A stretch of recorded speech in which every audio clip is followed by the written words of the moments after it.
നമസ്കാരം. ഇന്ന് നമ്മളെ 34ാമത്തെ എപ്പിസോഡാണ്.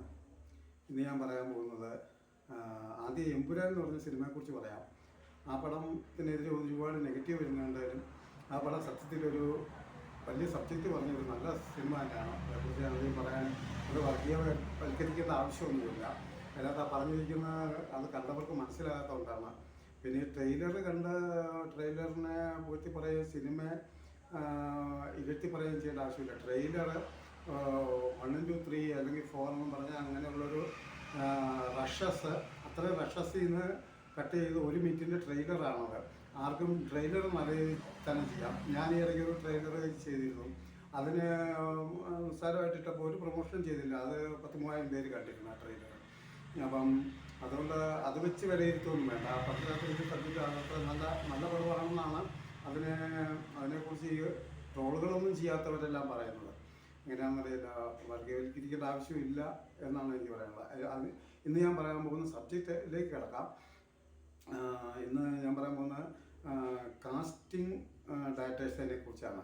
നമ്മൾ ഈ സിനിമയ്ക്ക് വേണ്ടി പ്രത്യേകിച്ച് ആണുങ്ങളായാലും പെണ്ണുങ്ങളായാലും ജൂനിയർ ആർട്ടിസ്റ്റുകളെ സപ്ലൈ ചെയ്യുന്നവരുണ്ട്. അത് പണ്ട് ജൂനിയർ ആർട്ടിസ്റ്റ് സപ്ലൈയേഴ്സ് എന്ന് പറയുന്നത് ഇപ്പം കാസ്റ്റിംഗ് ഡയറക്ടേഴ്സാണ്.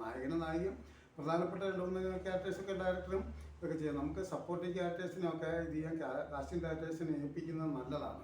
കാരണം എന്ന് പറഞ്ഞാൽ ഞാൻ തന്നെ ഒത്തിരി അടുത്ത് നല്ല പേയ്മെൻറ്റ് കൊടുത്തുകൊണ്ട് ഞാൻ പുതുമുങ്ങളെ തപ്പിയപ്പം കിട്ടിയില്ല. ലാസ്റ്റ് ഞാനൊരു കാസ്റ്റിംഗ് ഡയറക്ടറെ സമീപിച്ചപ്പോൾ വളരെ ഈസി ആയിട്ട് ഈ കാസ്റ്റിംഗ് ഡയറക്ടേഴ്സ് ഇവരെന്തെങ്കിലും പ്രോബ്ലം ഉണ്ടാക്കിയാൽ തന്നെ അവർക്കത് സോൾവ് ചെയ്യാൻ പറ്റും. കാരണം നമ്മൾ നേരിട്ട് ഒരാളെ വിളിച്ചു കഴിഞ്ഞാൽ അവർ 10 ദിവസം അല്ലെങ്കിൽ 5 ദിവസം ഷൂട്ടിങ് വന്നിട്ട് 2 ദിവസം വരാതിരിക്കും. പിന്നെ അവരുടെ ഇഷ്ടത്തിന് വേണ്ടിയൊക്കെ ചെയ്യണം. ഈ കാസ്റ്റിംഗ് ഡയറക്ടേഴ്സിൻ്റെ കയ്യിലുള്ള ആർട്ടിസ്റ്റുകൾ എന്ന് പറഞ്ഞു കഴിഞ്ഞാൽ അവർ സ്വാഭാവികമായിട്ട് ഈ ഫീൽഡിന് വേണ്ടി വന്ന് അവർ കാസ്റ്റിംഗ് ഡയറക്ടേഴ്സിനെ സമീപിച്ച ആൾക്കാരായിരിക്കും. നമുക്കൊരു അവസരം വേണം എന്നത് വിവിധ പേയ്മെൻറ്റിലുള്ള ആളുകളുണ്ട് അവരുടെ കയ്യിൽ. അപ്പം നമുക്ക് അഫോർഡബിളായിട്ടുള്ള ഒരു പേയ്മെൻറ്റ് കൊടുക്കാൻ തയ്യാറായാൽ അവരതിനുള്ളതനുസരിച്ച് പിന്നെ അവർ എഗ്രിമെൻ്റ് ചെയ്യുകയോ അവർ പക്ക പ്രൊഫഷണൽ ആയിരിക്കും അവർ വർക്കിന് വരുന്നത്. അവർ ഇത്ര ദിവസം ഷൂട്ടെന്ന് പറഞ്ഞാൽ ഇത്ര ദിവസം വരും. അവർക്കൊരു വേഷമായിരിക്കും ആവശ്യം. ഒരു നല്ല വേഷം കൂടെ കൊടുത്താൽ അവരങ്ങനെ അതിൽ നിന്ന് ഞാൻ ഈ കൊച്ചു വേഷങ്ങൾക്ക് വരുന്നതിൽ തന്നെ നായികയാകാൻ പറ്റിയ യോഗ്യതയുള്ള ഒരുപാട് ആൾക്കാരെ ഞാൻ കണ്ടിട്ടുണ്ട്. അവരെ സമീപിക്കുന്നതായിരിക്കും നല്ലതെന്ന് എൻ്റെ ഒരു ഇത്രയും കാലത്തെ അനുഭവത്തിൽ നിന്ന് എനിക്ക് പഠിക്കാൻ കഴിഞ്ഞിട്ടുണ്ട്. നമ്മൾ മാത്രമല്ല കാസ്റ്റിംഗ് ഡയറക്ടേഴ്സാണ് അവരെ കൃത്യമായി കൊണ്ടുവരികയും പോവുകയും ഒക്കെ ചെയ്യുന്നത്.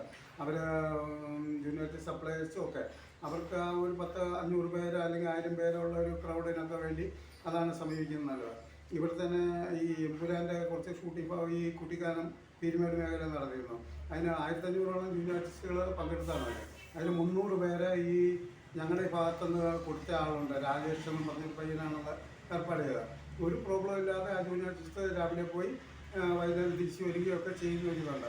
മറ്റേ നമ്മളൊരു തോന്നത്തിലൊക്കെ തപ്പിയാൽ ഞങ്ങൾക്ക് 6 മണിക്ക് പോകണം എന്നൊക്കെ പറഞ്ഞ് നടക്കാം. അതിനൊക്കെ നല്ലത് നമ്മൾ പ്രൊഫഷണലായിട്ട് ഇങ്ങനെ ഫീൽഡിൽ നിൽക്കുന്നവരെ നമ്മൾ കാസ്റ്റിംഗ് ഡയറക്ടേഴ്സിനെ ജൂനിയർ സപ്ലൈനെ സമീപിക്കുന്നതായിരിക്കും നല്ലത്.